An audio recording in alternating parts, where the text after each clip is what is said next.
The night was deep and silent as the soft glow of the moon poured gently into the room. Bai Jing lay sleeping peacefully on her bed, unaware of the strange presence beginning to take shape around her. A thin shadow started to form near her body, slowly creeping closer. Like a delicate ribbon with tiny scales, it slithered and coiled, inch by inch, wrapping itself around her. Beneath the sheet, something moved. It was cold and smooth, gliding up her legs and curling along the mattress. Half asleep, she clenched her teeth as a strange sensation stirred her from her slumber. When she opened her eyes, she froze in shock. Someone was sitting above her. He had long flowing white hair, his entire presence pale and ethereal like a wisp of cloud. He gazed straight into her eyes, leaning closer with an unreadable expression. Her hands were pinned above her head and she couldn't move. Panic rushed through her as she felt something coil tighter around her legs. A white snake had wrapped itself around her body, its cold smooth scales sending chills through her skin. Her thoughts blurred as she realized what it was. It feels slippery, she thought in a daze. Her eyes flew open fully now and she turned to look at her legs. It was real. A snake. She screamed, bolting upright and clutching her leg in terror. But when she looked again, there was nothing there. The room was quiet, just like before. She pulled the blanket over her head and muttered to herself that she nearly died of fright. It was just a dream. A terrifying, vivid dream. 3 months later, inside a quiet hospital room, Bai Jing sat nervously on a chair. Her long black hair flowed over her shoulders and her big eyes darted anxiously as she clutched her hands together. Dressed in a modest skirt, she looked pale and uncertain. With a hesitant voice, she said she had not had her periods in 3 months and wondered if they were just irregular. The doctor sitting across from her was flipping through a report without saying a word. After a moment, he looked up and calmly said there was no issue with her cycle. She was pregnant. The words hit her like thunder. She nearly lost her breath, shot up from her chair and cried out in disbelief, asking how it could be possible. She had just graduated. She didn't even have a boyfriend. Raising a hand to her face in disbelief, she thought back to that night 3 months ago. It must have been a dream. It had to be fake. But the doctor wasn't done. He said there was one more thing she needed to know. Without looking at him, she waited, frozen in place. He placed the ultrasound report on the table and pointed at the image. It was supposed to be a baby, but the picture clearly showed something long and string-like instead. He explained that the B ultrasound showed solid strips filling her womb and said based on the symptoms they suspected a snake fetus. Her eyes widened in disbelief and she stepped back, muttering the word snake. She looked down as if trying to sense something within herself, but nothing made sense. Refusing to accept it, she rushed home and sat in front of her computer, determined to prove him wrong. She told herself he must be a scammer trying to cheat her. She didn't believe a word he said. She began searching for another doctor online, desperate for another opinion. But behind her, a shadow began to creep slowly into the room. It grew thicker, darker, inching closer. She froze when she thought she heard something behind her. She spun around quickly and shouted, asking who was there. But there was no one. Only silence. She stared into the empty space, confused and uneasy. She told herself she was just being too sensitive. But deep down, something didn't feel right. After some time, exhaustion overtook her. Bai Jing lowered her head onto the desk, her eyes heavy with sleep. Her voice barely above a whisper, she muttered that it was all nonsense and asked how someone could possibly get pregnant with a cub. As she drifted toward sleep, a voice cut through the silence. It was a low, calm voice that simply said hi. Her eyes were still closed, but she heard it clearly. Startled, she opened them and found herself staring at the same man from her dream. He sat across from her with his head resting on the table just like hers, his silver-white hair falling gently over his shoulders. His gaze locked with hers and then he flicked out his tongue. It was long and forked, unmistakably the tongue of a snake. She recoiled and shouted, asking if he was the one from her dream. Was he not supposed to be just a hallucination? The man remained relaxed, resting his head against his hand with a faint smile. He asked her in a teasing tone if it still wasn't enough for her to believe yet. His presence was both unreal and vivid, leaving her breathless and confused as reality began to blur once again. She leapt up from her chair, her voice rising with disbelief as she shouted at him, asking if he was really the father of her child. Her eyes locked onto his face as her mind raced. Was it truly this man she was pregnant with? Her thoughts spiraled. Why her? What had she done to deserve this? She muttered to him, asking how he found her, insisting they had no grudge. The man stepped forward. His body appeared human, but behind him swayed a massive snake tail that thrashed across the room. He looked at her with cold intensity and called her name. He reminded her of something from 20 years ago. Back then, when her mother was pregnant and nearly miscarried, her father had caught his fiancée and boiled her into soup to save the unborn baby. His tone grew sharp as he shouted that she was alive while his fiancée had died. He asked her how she intended to pay for that. Bai Jing's eyes welled with tears. She trembled as she apologized, calling him Mr. Snake. She admitted her family had done wrong but said she could not bring his fiancée back. She pleaded for mercy, her body shaking as she lifted her hands and chanted helplessly, calling for evil spirits to go away. But he stepped even closer. He told her that a spell like that would not help her now. He had come to claim what he believed was owed. A life for a life. As he closed the distance, he cupped her face in his hand, tilting her chin up so she would look into his eyes. He said he wanted her soul to fly too. His face was just inches from hers. In desperation, she struggled against his grip, turning her head from side to side, begging him to let her go. She promised to do anything he asked as long as it didn't hurt her.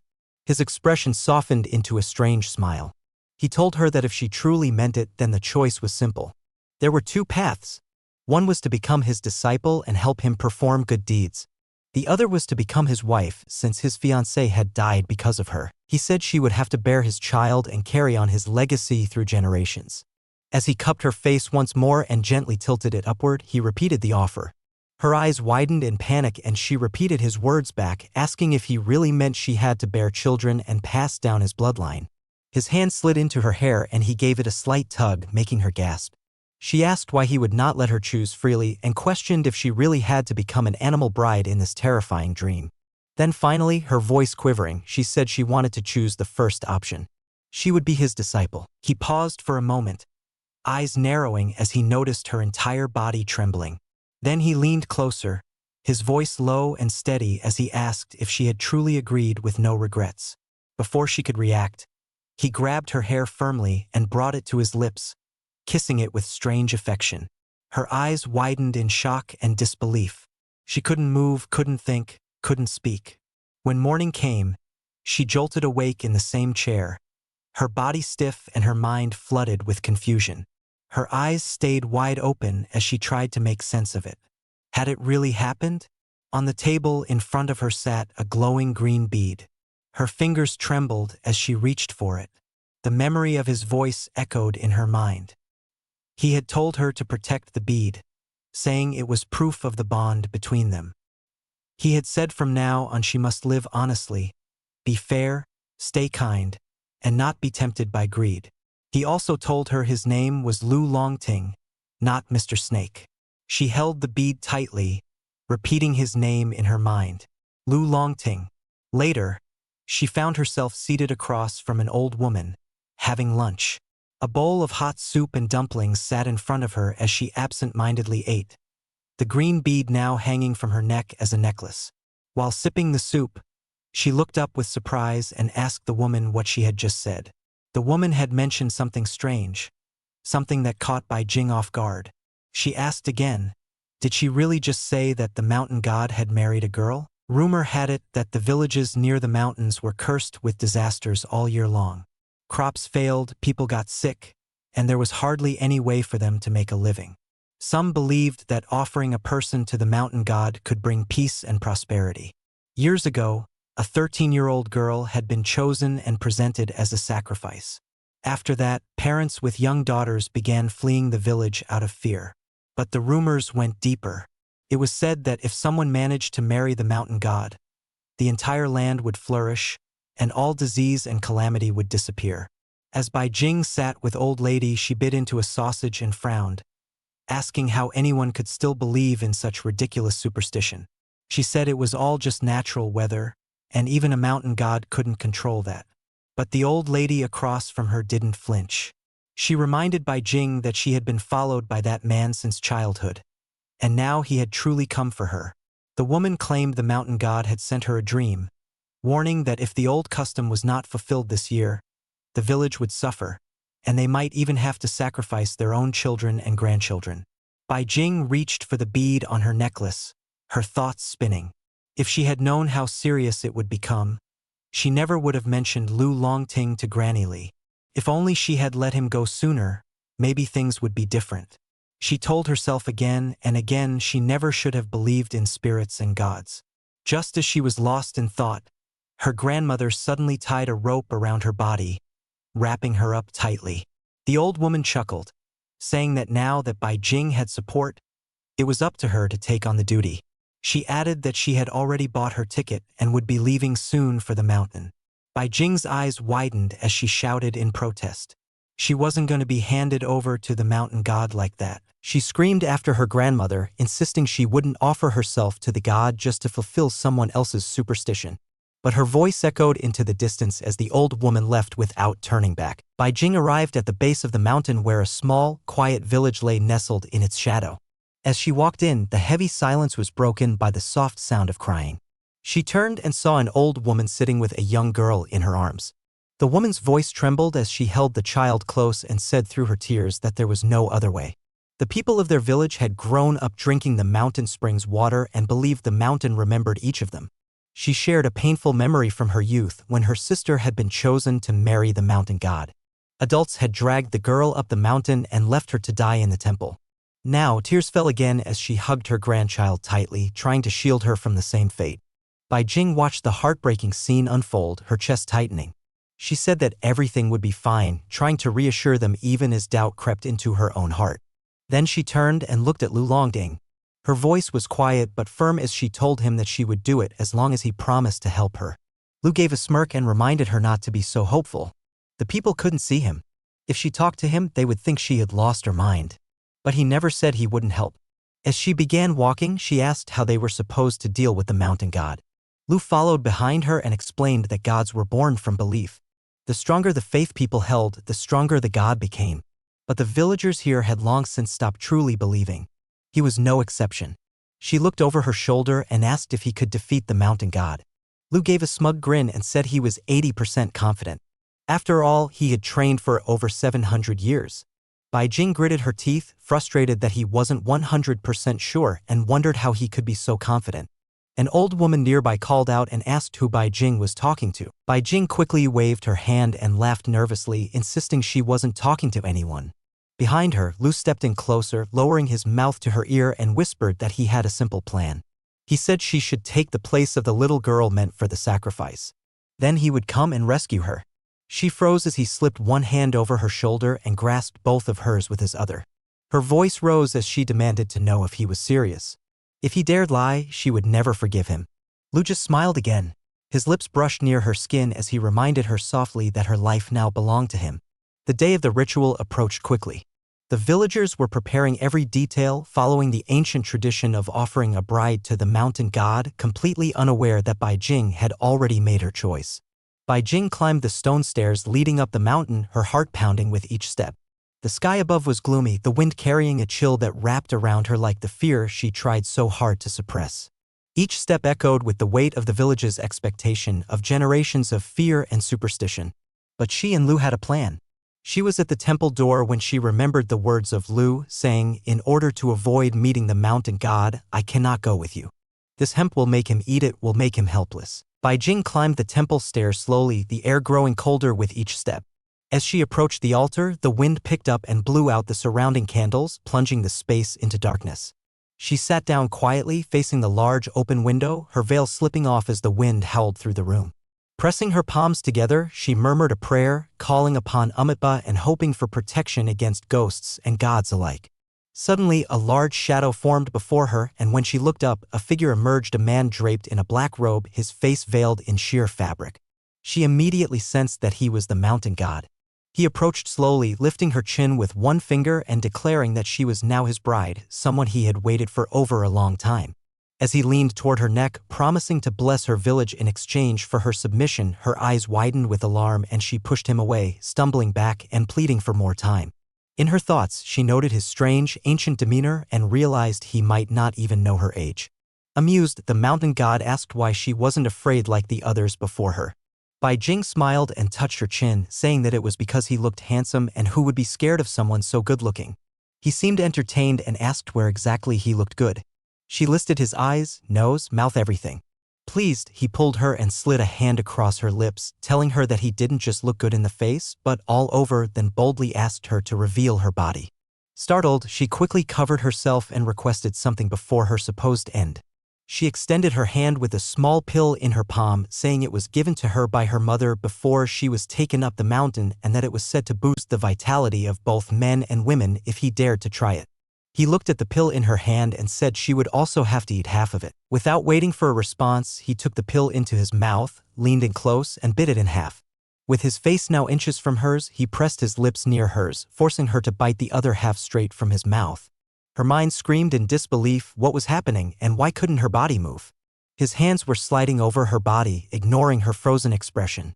She cursed in her thoughts, calling Lu Longing a bastard and begging for him to show up. And just then, as if summoned by her desperation, a shadow burst through the large window.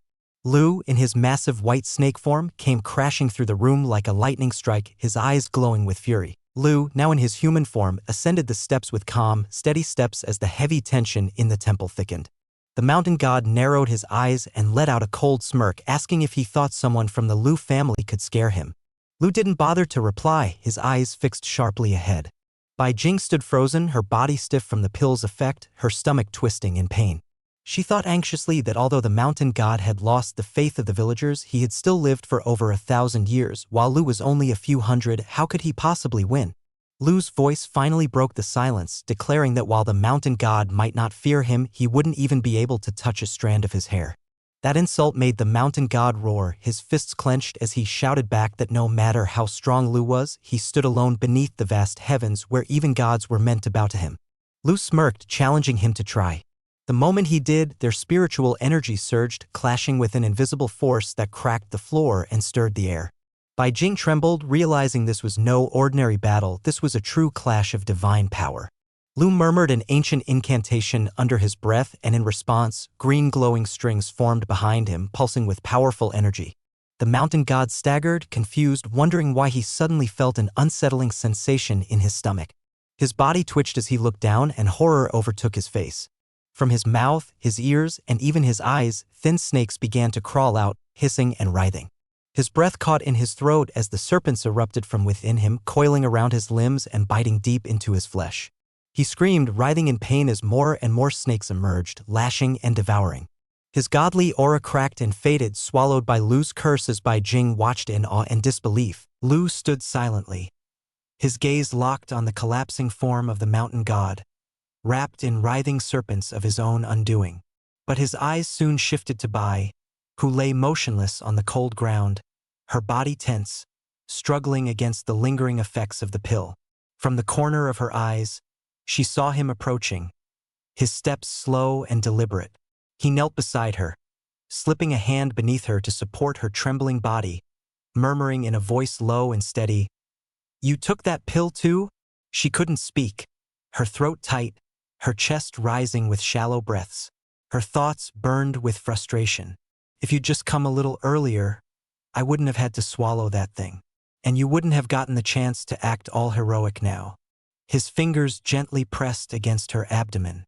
"These pills, not meant for mortals to handle," he said, his voice brushing her like velvet. "Lucky for you, my blood flows through the life inside you. It's protecting you from the worst." He leaned closer, the warmth of his breath at her ear as he whispered, "But if you want my help, you'll have to give me a taste of what's mine." His smirk deepened, teasing and dangerous. "Shameless old snake," she cursed silently, her heart racing, always finding an excuse to take advantage. Lu's lips hovered just beside her ear. "It's been a while," he murmured, his voice dripping with heat. "Don't you miss me?" His touch trailed lightly, sending a shiver down her spine. She stared at him, too dazed to respond. But then something shifted, something she felt, and her eyes flew open in disbelief. "Wait, what? And already?" Morning sunlight streamed through the windows as birds chirped softly outside. In the quiet of the room, Bai Jing lay tangled in the sheets, her body bare beneath the thin fabric. Lu rested behind her, one arm draped casually across her waist. Scattered clothes lay abandoned around the room, silent witnesses to the night before. As Bai Jing opened her eyes, she turned slightly and caught sight of him beside her. Her body, marked with fading traces of their intimacy, made her cheeks flush with heat. "I can't believe this is me," she thought. "I really don't want to remember what happened last night." Just as she was quietly panicking, Lu's eyes opened and a knowing smirk touched his lips. He leaned on his elbow, resting his head on his hand. Better than suffering under that pill, wasn't it? He asked, his voice still low from sleep. Bai Jing quickly pulled a pillow over her head, her voice muffled and full of embarrassment. Don't talk about it. His smile faded slightly. He reached out, grasping her wrist with firm intent, his tone shifting as he leaned in. You should be grateful, he said, his eyes narrowing. If I hadn't helped, you might have ended up like the mountain god, consumed and destroyed. His breath brushed her cheek. You owe me peace of mind after what I did for you. After a moment of tense silence, he stood and began to dress, his movements calm and controlled. She remained on the bed, wrapped tightly in the covers, watching him from beneath the pillow. Her heart pounded with unspoken thoughts. This isn't the time to go against him. He may have saved me, but Lu, if he ever truly turned on me, I don't even want to imagine what that would mean. The bus hummed steadily along the mountain road, wind slipping through a slightly open window and brushing against Bai Jing's cheek. Her hair fluttered in the breeze as she stared outside, lost in thought. The problem is solved, she told herself, so why do I still feel cold? A strange chill lingered beneath her skin. Deep, subtle, and unsettling. Could it be the mountain god's lingering resentment for losing his bride? Her mind drifted to earlier that morning, when she had made her way back to the village tucked between the slopes. There, the old woman sat just as before, holding her grandchild in her arms. Bai Jing walked up to her with quiet determination. The mountain has already been overcome, she said. Everything was built on fear and illusion. Please don't ever sacrifice children again. The old woman's eyes filled with tears. God bless you. Truly thank you. Bai Jing smiled gently. From now on, you must rely on your own hands. Change the land, work hard, and live without fear. Now, seated once again on the bus, Bai Jing's gaze remained fixed on the passing landscape. People always wish for things, she thought, and in doing so, they offer something in return. But once that wish is granted, we do everything we can to stop giving, stop sacrificing. In the end, everyone's selfish, even gods. By the time she arrived at her grandmother's home, the sun was already beginning to dip in the sky. She stepped through the door, clutching the beads around her neck. No way, she muttered to herself. I can't take these off. If Lu Longshan finds out, I'll be done for. Her grandmother looked her over with a knowing eye. There's one person who might be able to help. Anting she's clever. If there's a way out of this, she'll know. They traveled together to a secluded area, a place hidden deep within a grove that shimmered with an eerie sense of magic. Lanterns swayed in the air, suspended by nothing, and ancient symbols carved into stone pulsed faintly with energy. At the heart of it sat Sua Ingu, a mysterious fortune teller draped in flowing robes. Her fingers circled a glowing crystal orb as if stirring fate itself. Bai Jing approached hesitantly. So, what should I do? Sua gave her a slow smirk. Find the right man to marry. Perhaps one powerful enough to surpass Lu Longshan. Bai Jing's eyes widened. Her mind immediately leapt to the memory of Lu, his possessiveness, his sharp fangs just a breath away. No, she shouted, panic creeping into her voice. He'll bite everyone. I don't want that. Sua chuckled softly, shaking her head. Then you only have one path left. Bai Jing leaned in. What path? Sua's gaze turned serious. Do good. Accumulate virtue. Strengthen yourself, grow spiritually. If you can turn darkness into light, then no god or demon will be able to control your fate. Bai Jing stood there, absorbing her words. A new path had opened before her, not through fear or escape, but through growth, strength, and the power of her own will. Bai Jing sat cross-legged on the floor, her eyes fixed on the phone resting on the table. Lu Longshan stood nearby, arms crossed, listening silently as a voice recording played aloud. The woman on the recording sounded distressed, her words trembling with fear. Blame my parents, she said. 60 years ago, my father scolded a pair of black snakes while they were mating. That snake, it must have cursed our family. My grandmother went mad. My brothers, for breaking ethical rules, also lost their minds. My father and uncle were filled with rage. Recently, my daughter had a dream. Those two snakes told her they would wipe out our entire bloodline. Mr. Yinggu, please save our family. As the recording ended, the room fell into a strange silence. Bai Jing looked up at Lu, who remained still, his expression unreadable. With a light smile, she tried to ease the tension. That's my friend's voice. Anting. She's a really talented fortune teller. Of course, she already guessed there was something between us, she said playfully. I didn't say anything, but she knew. And I want to help her. If removing that demon just happens to help you grow stronger too, would you consider it? She watched him closely, heart thumping. He didn't respond right away. He just stared at her, quiet, intense, unreadable. The smile on her lips faltered. Wait, is he angry? Oh no. If he's mad, it's over for me. He'll kill me. Then finally Lu's lips moved. All right, he said calmly. Her eyes widened. Wait, what? You agree? Just like that. He leaned down slowly, bringing his face closer to hers, voice low and teasing. Yesterday, I bullied you so much on what should have been our wedding night. I feel a little guilty. So, think of this as a wedding gift. For both of us. Her face turned bright red. I told you not to mention that night, she shouted, grabbing a nearby pillow and throwing it at him. And who married you, huh? Who agreed? Lu smirked, catching the pillow easily with one hand. You'll say it eventually, he said coolly. I can wait.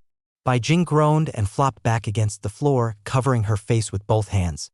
Why does this damn snake always have the upper hand? Bai Zhang decided to act as Ngu fortune teller and went to the client house. Bai Jing was warmly greeted by a man who gently held her hands and said, You must be fortune teller Ngu. I've heard of your talents. You're still so young, yet already gifted. The man was Ma Jiangwo, and behind Bai stood Lu Longsten, dressed in a sharp three-piece suit with a long flowing coat. His silver hair was tied back into a neat ponytail, and his presence was tall, elegant, and strikingly handsome. Ma Jiangwo glanced at him curiously and asked, Who is this? Bai turned around and was stunned for a moment as she looked at Lu, completely taken aback by how refined and composed he appeared. Is this really Lu Longsten? When did he start looking like this? She wondered. Lu spoke calmly, I'm her lover. I came here to help her. Ma Jiangwo smiled and nodded in approval, saying, I see. Such a talented couple, you two are truly blessed. Lu responded with a slight smirk and a polite, thank you. Bai, still puzzled by Lu's sudden gentlemanly demeanor, mumbled to herself, when did he change so much? Then she turned back to Ma Jiangwo and asked, Is your daughter home? Could you take me to ask her what the two snakes said? The man nodded and gestured politely, of course. Please, this way. As they began ascending the stairs, Ma Jiangwo said, Miss Little is on the second floor. I'll call her down. While climbing, Lu suddenly slowed his steps and leaned closer to Bai. Be careful, he whispered. Bai also started to feel uneasy. This smell, it's the same stench that clung to Lu Longsten when he entered my room that day, she thought. Just then, a small girl emerged, carrying a doll and rubbing her sleepy eyes. She was Ma Jiangwo's daughter, Xiaoling. The little girl blinked at them and asked softly, Who are you? Ma Jiangwo crouched down and gently said, This is the elf brother who came to help us drive away the monsters. Xiaoling nodded and, looking up at Lu Longsten, began recounting everything the snake had said in her dreams. But suddenly, as her eyes met Lu's, something shifted. Her aura darkened, her innocent eyes turned red, and her expression grew cold and twisted. Without warning, she lunged at Bai Jing and bit down hard on her wrist, screaming, He said you were naughty. Bai cried out, panicked, What's going on? Lu stepped forward and forcefully pushed the girl away, sending her tumbling onto the sofa. Xiaoling shrieked, Who dares disturb me? I'll kill you. Her energy surged, thick and malicious, as she glared at Lu. But Lu didn't flinch. He stared her down and said firmly, Arrogant. You're far too bold. His words reverberated with a strange power that seemed to strike straight into Xiaoling's soul. Her crimson eyes lost their fury, softening into watery innocence, and she collapsed, sobbing like a child. Ma Jiangwo rushed to her side, tears filling his eyes as he embraced her. She's back, my daughter is back. Then, turning toward Lu Longsten and Bai Jing, he dropped to his knees with gratitude. Mrs. Ngu, thank you. Thank you for saving my daughter. Lu Longsten's expression darkened slightly as a possessive air surrounded him. He stepped forward, gently pushing Bai Jing behind him, and faced Ma Jiangwo with a calm but firm tone. Your family's situation is more complicated than it seems. We need time to fully understand it, he said. Ma Jiangwo's eyes were filled with worry and desperation. Can't you settle it today? He pleaded. Lu didn't answer immediately but instead turned around, placing a hand on Bai Jing's back as he guided her away. My wife is tired from the long drive, he said casually. Take us to the hotel. We'll return tomorrow and deal with the problem properly. As they walked off, Ma Jiangwo quickly called out, If you're tired, you can just stay in my home. There are many rooms here. Lu paused and glanced back with a piercing, icy gaze that sent a chill down Ma Jiangwo's spine. Instantly, the man raised his hands in surrender and stammered, Okay, I'll arrange a hotel for you too. Later at the hotel, Bai Jing threw herself onto the bed, releasing a long sigh. Why don't you just finish it quickly and leave this place, she grumbled. I'm exhausted and starving. She rolled over, now lying on her stomach, and rested her cheek on the pillow as she watched Lu. He stood silently in front of the window, arms folded, staring outside. Then he turned his head slightly and said, "There's no curse in their house." His voice was low but clear.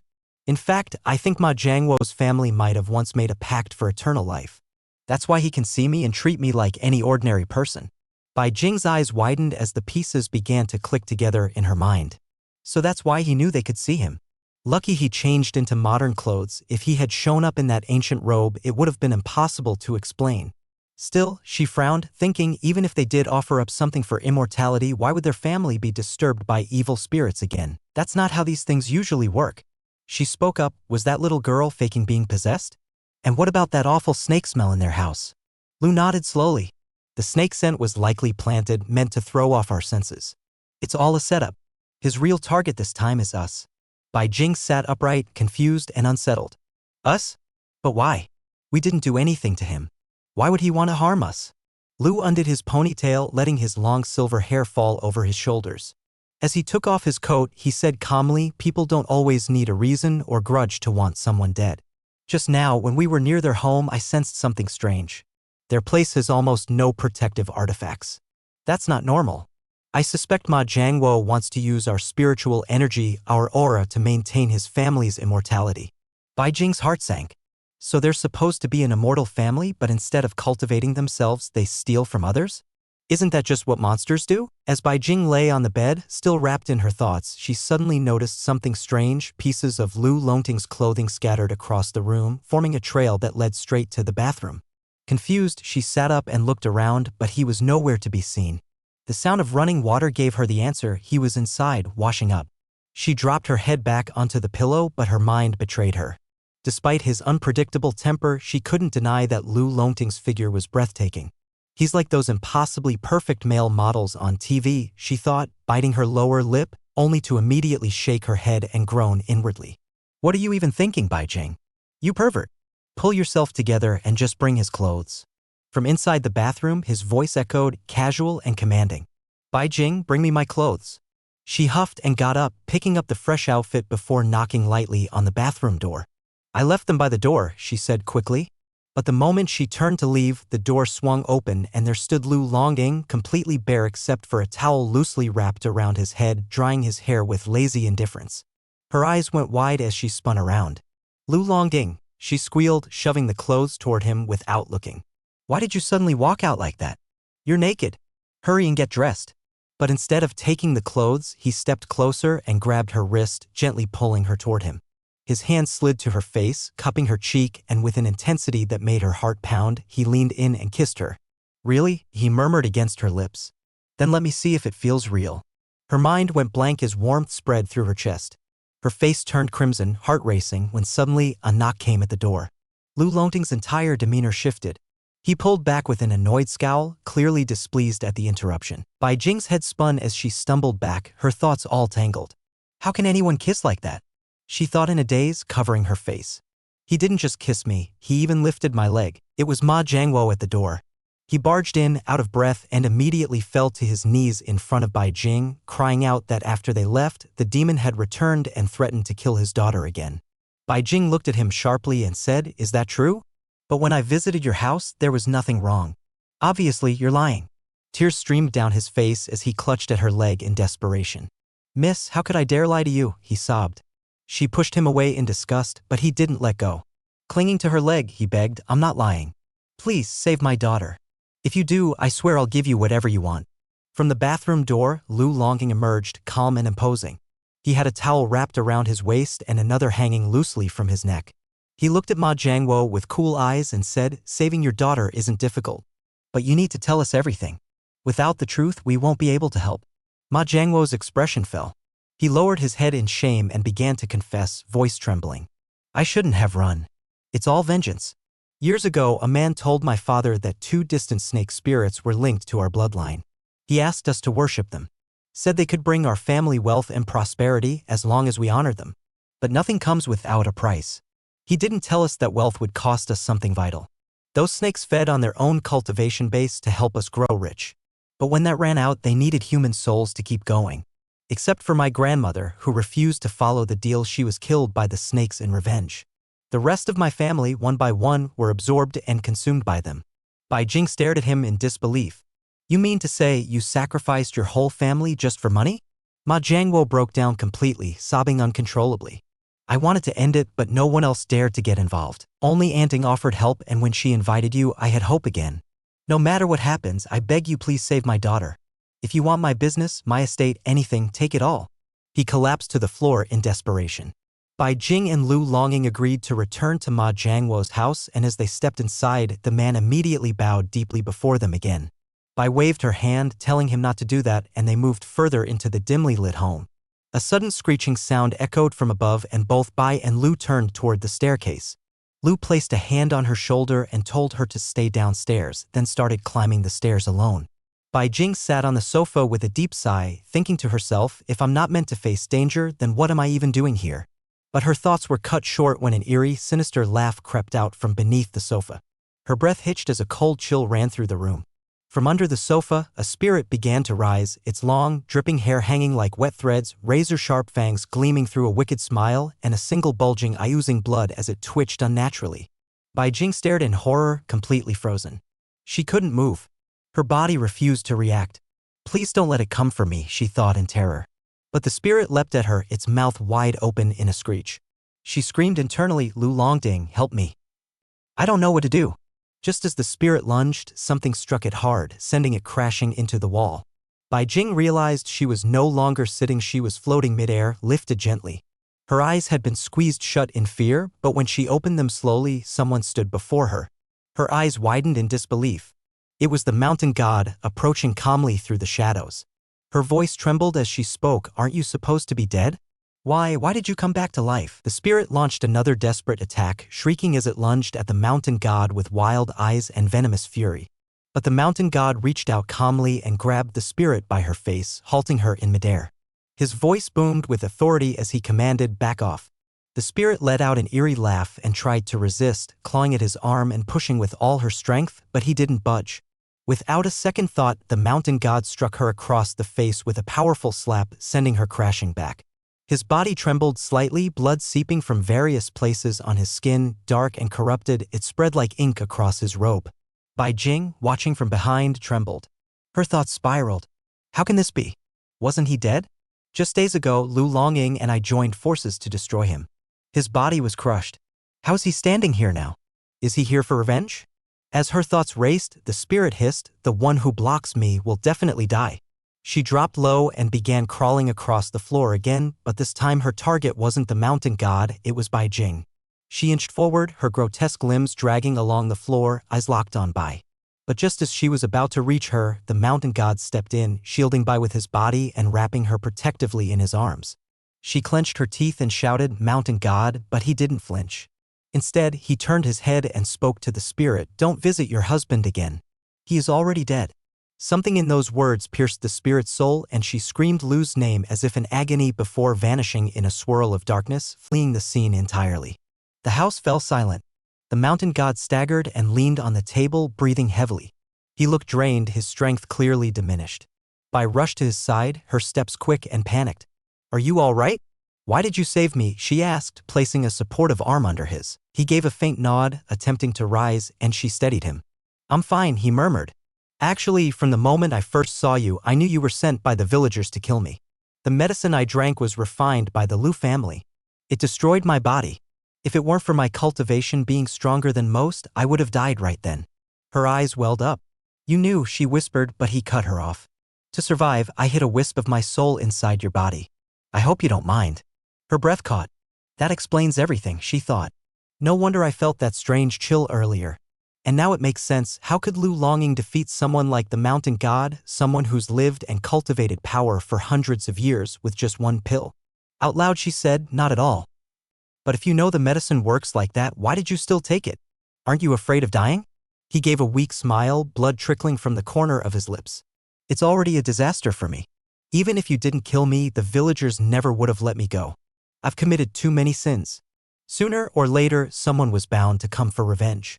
Rather than wait to be hunted down, I'd rather take this opportunity to give myself a chance at rebirth.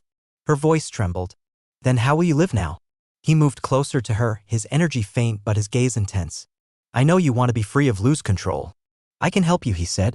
but my spiritual energy is severely damaged. If you're willing to let me hide within your body again, I can use it to slowly cultivate and restore my power. In return, I'll do everything for you. I'll protect you with my life." Her eyes widened, heart pounding, unsure if she was being offered a blessing or a burden. He held her hand gently and said, "Back then, I also hid in your body to survive this disaster. After all, you saved me and I gave you my word. Since I kept my promise, I hope you'll keep yours." She stared at him for a moment before raising her hand in a firm thumbs up. "All right, I promise you," she said. But deep inside, her thoughts twisted with conflict. Do I really want Lu Longking to be defeated by the mountain god? So much has happened. Can the mountain god even defeat him? She looked up to ask more, but the mountain god had vanished. Only a gust of wind brushed past her face, carrying a trace of his fading presence. "He left so quickly," she murmured, standing alone in the quiet room. Upstairs in the house, Lu stood silently, a ghost spirit card between his fingers. With a graceful flick of his wrist, the card began to spin, releasing a faint golden glow that spread across the floor like rippling waves. That glow quickly thickened into a ring of golden soil, enclosing him in a protective aura. Nearby, Ma Jiangwo was crouched on the ground, clutching his trembling daughter tightly in his arms. "Good girl, don't be afraid," he whispered, voice shaking. "Daddy's here. Everything will be all right." But fear clung to the air like a shadow. Across the room, something slithered, the sinuous shape of a snake, its body twisted and corrupted by the ghost's power. Its scales shimmered with an unnatural black sheen, and its eyes glowed red with malice. Around it floated a scattering of golden ghost spirit detecting cards, shimmering with a faint energy that reacted to the demonic presence. Lu's gaze narrowed. He raised his voice, his tone sharp and commanding. "Trying to run away in such a hurry?" His foot stepped firmly inside the circle of golden soil as he raised the spirit card higher. "I haven't even begun to punish you yet," he growled. The energy in the air crackled around him as he called out, "Show your real body." Lu's voice echoed through the room with firm authority as he said, "You haven't even cultivated for 200 years, and you're already out here committing crimes. If you surrender now, I'll show you a way to survive in this world. Trust me, and I'll help you find a decent path. Maybe even a proper job in the future." His words weren't cruel, but they held undeniable weight. Before him, the two snake spirits hesitated. Then their bodies began to shift. The slithering forms dissolved into human appearances, their expressions filled with regret. They knelt before Lu, their voices trembling as they said, "Thank you, Elder, for sparing our lives. We won't forget this kindness." At that moment, Bai Jing climbed the stairs and entered the room. Her eyes took in the scene, Lu standing calmly, the two spirits in human form kneeling before him. She thought, even though he could easily destroy them, he chose not to. He's merciful, not just strong. I really admire that.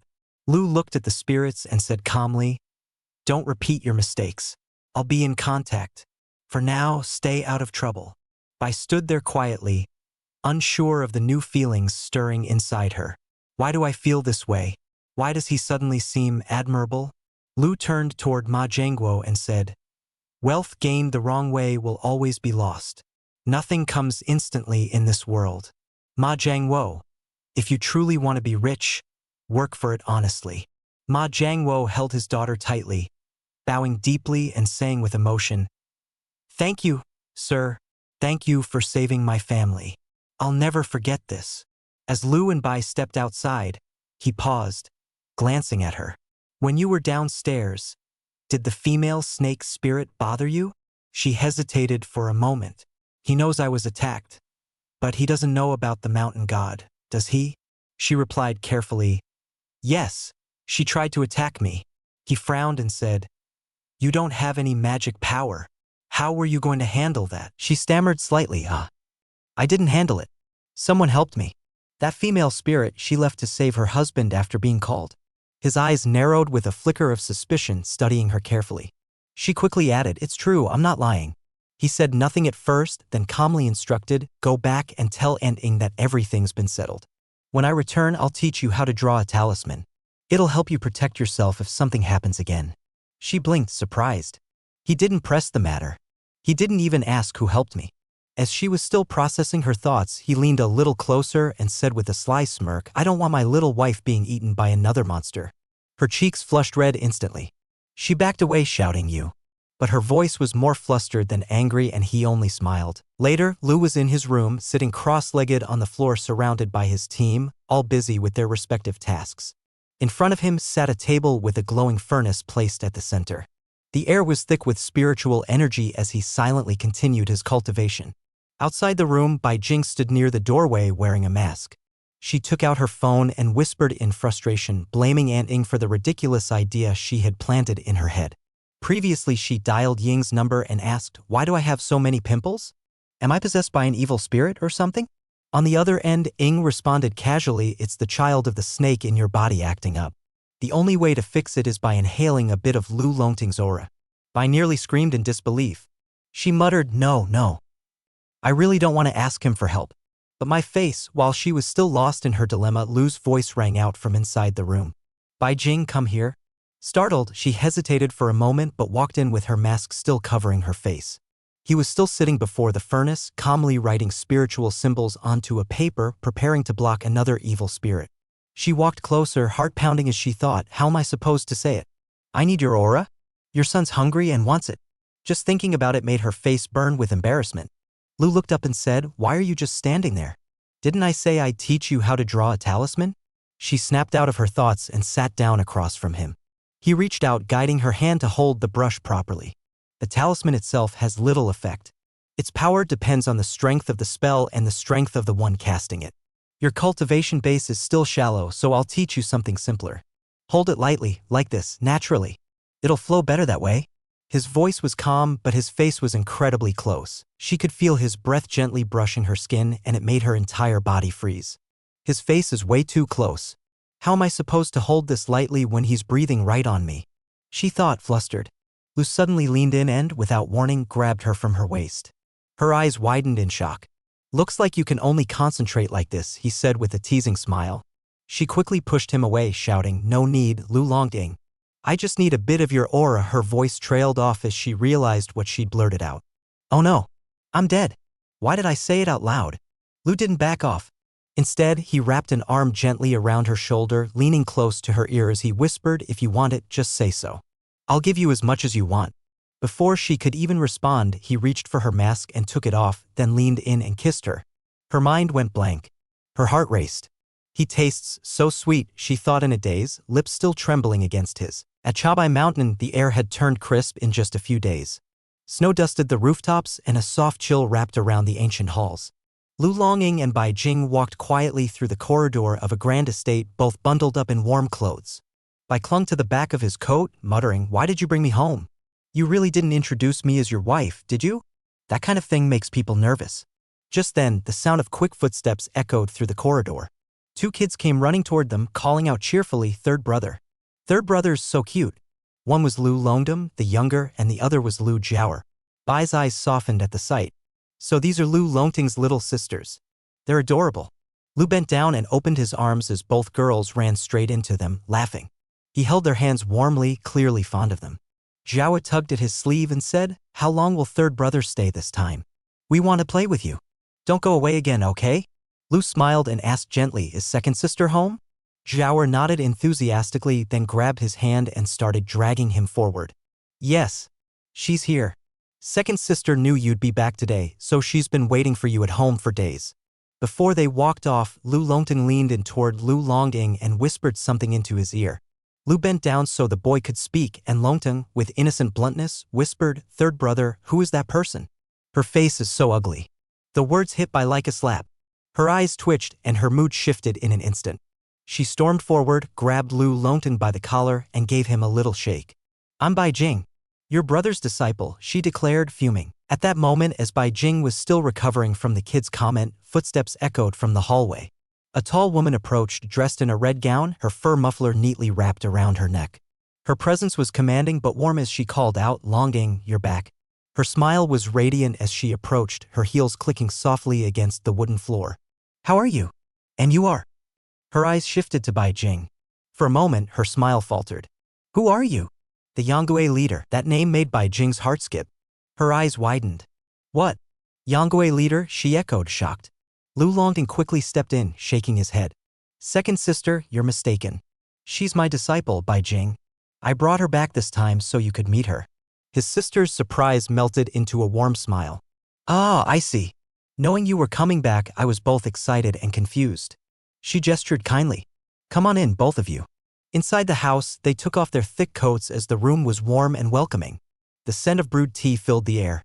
Lu's second sister poured the tea with elegance, handing a cup to Bai Jing.